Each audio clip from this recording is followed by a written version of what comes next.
bonheur. Parfois, à peine ma bougie éteinte, mes yeux se fermaient si vite que je n'avais pas le temps de me dire « je m'endors ».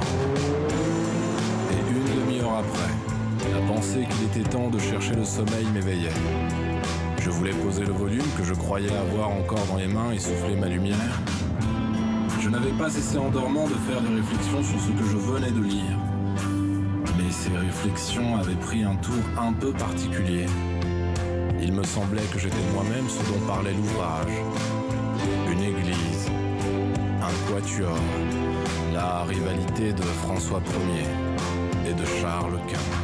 Bonsoir Nicolas. Bonsoir Mohamed. Ravi de vous retrouver, ça faisait longtemps, très longtemps. À la recherche du temps perdu donc de Marcel Proust, version rap, voilà qui est originale. C'est la bande originale de ce film, donc un brin provocateur, ça s'appelle J'aime pas Proust. J'aime pas Proust, hein, c'est le nouveau film effectivement du réalisateur français Christian Clair. Il est parti d'un constat simple, Mohamed. Lui déteste tout simplement l'œuvre de Marcel Proust et il s'est dit qu'il fallait sans doute changer tout ça. Écoutez. C'est vrai que la littérature, ça fait partie de ma vie, et sauf Proust. Proust, je n'avais jamais réussi à lire plus qu'une page, en tout cas, parce que c'est alambiqué, parce que c'est long, parce qu'on ne comprend pas trop, parce qu'il y a plein de relatifs, parce qu'il y a plein de digressions et tout, et à chaque fois, j'y arrivais pas. Et c'est vrai qu'effectivement, là, j'ai appris à me mettre dans Proust. Et finalement, en respectant la ponctuation, par exemple, eh ben, on s'aperçoit que Proust, c'est très fluide, c'est très musical, c'est très moderne, c'est très fort l'écriture de Proust. Il faut juste réussir à rentrer dedans. Bon bah Nicolas il détestait, maintenant il apprécie. Hein. Ouais, et comment il a fait? Eh bien, il a tout simplement été rencontrer des Proustiens, ces amateurs de Marcel Proust. Il voulait savoir comment, en fait, tout simplement, ils aimaient Proust, comment il fallait également l'apprécier et pourquoi c'était important hein, d'aimer Marcel Proust au XXIe siècle. Et au final, Christian Clair, il adore, il trouve que c'est fluide, que c'est limpide désormais. Et il en a même fait un rap, hein, on l'a écouté tout à l'heure. Bref, si vous n'aimez pas Proust, voilà sans doute un film documentaire à voir pour vous faire changer d'avis. Il va être diffusé chez nos amis de France 3 ce week-end. Et après le film ou avant, Nicolas, on peut aussi se rendre dans les salons de l'Hôtel Swann. C'est à Paris, il est 100% dédié à l'écrivain. Oui, il fait partie des hôtels littéraires français, hôtels qui mettent un écrivain effectivement à l'honneur, un excellent moyen hein, pour plonger dans la vie et l'œuvre d'un écrivain. Alors on s'est rendu donc à l'Hôtel Swann avec Rémi Lescaut, on y a rencontré Jacques Letertre, c'est le président de ces hôtels littéraires, un chiffre qu'il nous a livré pour démontrer la renommée internationale de Marcel Proust. 20% des clients de l'hôtel sont des clients internationaux qui viennent du monde entier pour y retrouver justement l'esprit de Marcel Proust. Écoutez. Nous avons eu des blogueurs indiens, nous avons eu la Proust-Gesellschaft, nous avons eu des Norvégiens spécialistes de Proust.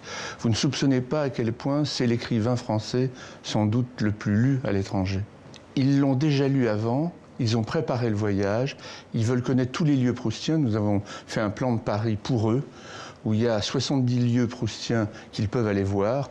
Et Paris a peu changé depuis l'époque de Proust. Il écrit en fait entre 1890 et 1910, et le Paris de son époque, c'est celui dans lequel nous vivons. En particulier le quartier où est l'hôtel, qui est le 8e arrondissement, la Plaine Monceau, c'était le quartier de Proust. Et puis on a profité d'être avec Jacques Letertre, grand connaisseur de Proust, pour lui demander quels étaient les 3 livres incontournables selon lui de Marcel Proust pour aimer son univers. Et commencer par sur la lecture, qui est la préface qu'il a réalisée pour le livre de Ruskin, parce que c'est en 30 pages un résumé parfait de ce que pense Proust.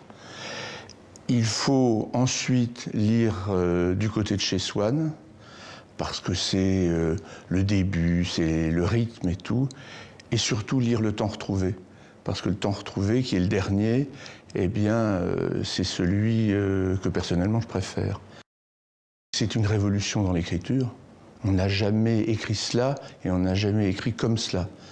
C'est aussi le témoin d'une époque bénie, cette période qui s'étend de 1890 à la guerre de 14, et où la France était heureuse, ou tout du moins, les gens aisés dans cette France-là étaient très heureux.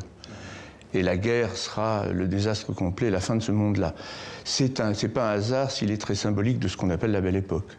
Voilà, vous savez ce qu'il vous reste à faire, Mohamed. Absolument. Tiens, justement, on va tester vos connaissances sur Marcel Proust. C'est parti pour ce petit questionnaire. À votre avis, justement, d'où vient le fameux questionnaire de Proust? Alors ça, je vais être honnête, je l'ai appris aujourd'hui en préparant l'interview de tout à l'heure, un jeu d'Angleterre, je crois. Exactement, un jeu qui date des années 1860, qui s'appelait Confession, où l'on dévoile nos goûts, nos aspirations. Marcel Proust en était fan, il y a répondu très souvent. Mais contrairement à ce qu'on pense, ça ne vient pas vraiment de Marcel Proust directement, c'est effectivement un jeu anglais. Deuxième question, la Madeleine de Proust, est-ce que c'est un gâteau ou une théorie sur la mémoire établie par Marcel Proust? Facile. Allez, une petite théorie, je dirais. Oui, tout à fait. C'est tiré du roman Du côté de chez Swann, premier volume du roman de Marcel Proust, À la recherche du temps perdu. Dans cet ouvrage, le narrateur se souvient de souvenirs de jeunesse. Lorsqu'il mange une madeleine, ça lui évoque son enfance. Et donc voilà, la madeleine est donc le symbole de ce passé qui surgit de manière involontaire. Allez, dernière question. Quel chanteur français a remis au guide du jour certaines références de Marcel Proust dans une chanson en 1975? Il est né aux Pays-Bas, je crois. Exactement. Dave. Allez, on écoute 5 secondes de Dave du côté de chez Swann. J'irai bien